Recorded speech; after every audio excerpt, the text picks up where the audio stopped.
উপদেষ্টা থাকার কোনো অধিকার নেই। তাই বিপ্লব হয়েছে, এখনো মিটিং এ বাধা দেওয়া হচ্ছে। জুলাই বিপ্লব হয়েছে, এখনো দলীয় করণের ভোট সরকারের মধ্য থেকে যায় নাই।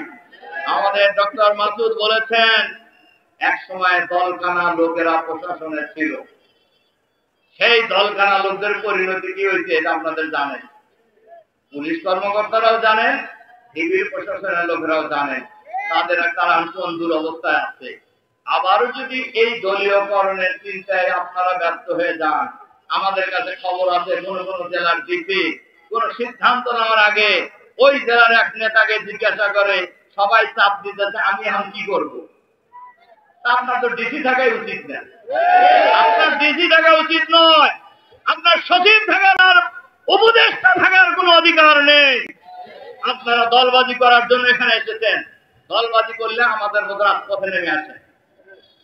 দলবাজি করার ইচ্ছা যদি কোনো উপদেষ্টা থাকে, দলবাজি করার ইচ্ছা যদি কোনো সচিবের থাকে, দলবাজি করার ইচ্ছা যদি কোনো নির্বাচন কমিশনারের থাকে, দলবাজি করার ইচ্ছা যদি কোনো পুলিশ কর্মকর্তা থাকে, তাহলে রিজাইন করে আমাদের সাথে রাস্তায় আসেন। কত বড় বাহাদুর আপনি, কত টাকা রাজনীতিবিদ, তখন আমরা দেখাবো।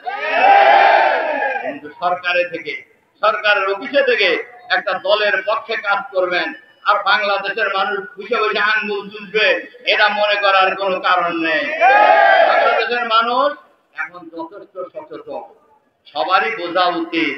ঢাকা বিশ্ববিদ্যালয় নির্বাচনের আগে একজন টকশোতে একজন সিনিয়র নেতাকে জিজ্ঞাসা করতেন যে ভাই আর 3 দিন পরে তো উপস্থাপক জিজ্ঞাসা করছেন যার 3 দিন পরে তো ডাকসু নির্বাচন, কি বুঝতেছেন? কেন ছাত্রদল পূর্ণ প্যানেলে বিজয়ী হবে, মানে কি বাহাদুরি ভাব দেখছেন না?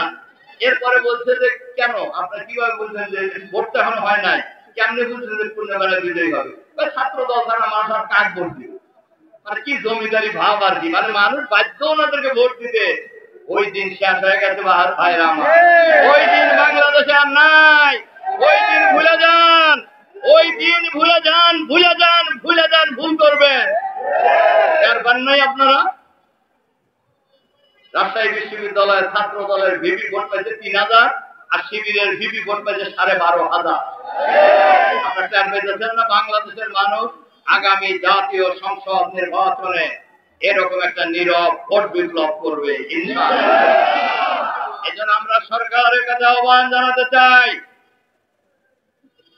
অবিলম্বে লেভেল প্লেইং ফিল্ড তৈরি করুন, সবার অধিকার সমান, সবার লেভেল প্লেইং তৈরি করুন, সবার অধিকার নিশ্চিত করুন, আইন শৃঙ্খলা পরিস্থিতির উন্নতি করুন এবং দলীয়করণের ব্যাপারে সতর্ক হয়ে যান। অবশ্যই দলীয়করণের ব্যাপারে সতর্ক হতে হবে, নইলে স্বৈরাচারী ফ্যাসিবাদী প্রশাসনের বিরুদ্ধে বাংলাদেশের জনগণ এভাবে রাজপথে ঐক্যবদ্ধ লড়াই করেছে, আপনাদের বিরুদ্ধেও আগামী দিনে বাংলাদেশের মানুষ রাজপথে লড়াই করার জন্য নেমে যাবে।